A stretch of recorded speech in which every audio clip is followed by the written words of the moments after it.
అండి, ఒక విషయం చెప్పాలండి. వింటారా? వినండి, వెళ్ళిపోకండి.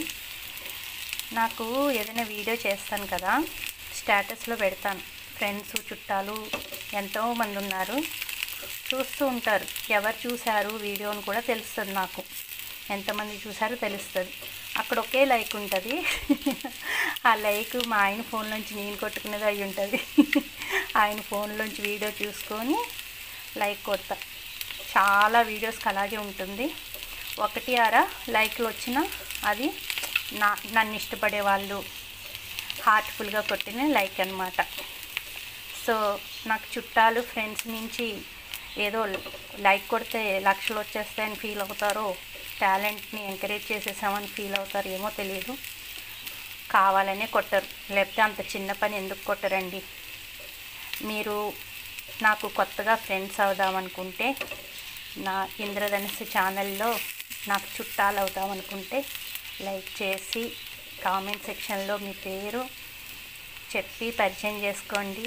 హ్యాపీగా ఫీల్ అవుతాను.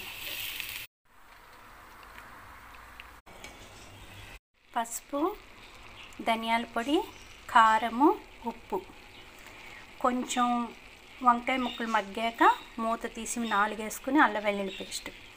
అబ్బా అల్లం వెల్లుల్లి పేస్ట్ ఇప్పుడు వేస్తుంది ఏంటి అనుకోకండి.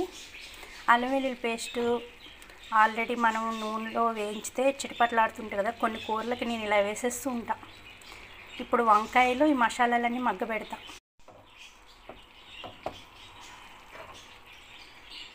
నీళ్ళు వేయకుండానే ఎన్ని నీరు ఊరిపోయినాయో చూసారా. హై స్పీడ్లో పెట్టేస్తే కరెక్ట్గా ఈ మసాలాలు పడతాయి, నీరు కరెక్ట్గా ఎగిరిపోతుంది.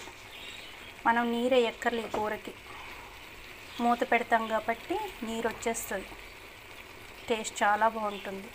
పసుపు, కారాలు, అల్లం వెల్లుల్లి పేస్ట్ వేసాం కదా, ఇప్పుడు ఇందులో కోడిగుడ్లు కూడా వేసేసి మూత పెట్టేస్తే గుడ్లు కూడా టేస్ట్గా, కర్రీ మొత్తం ఫ్లేవర్గా బాగుంటుంది.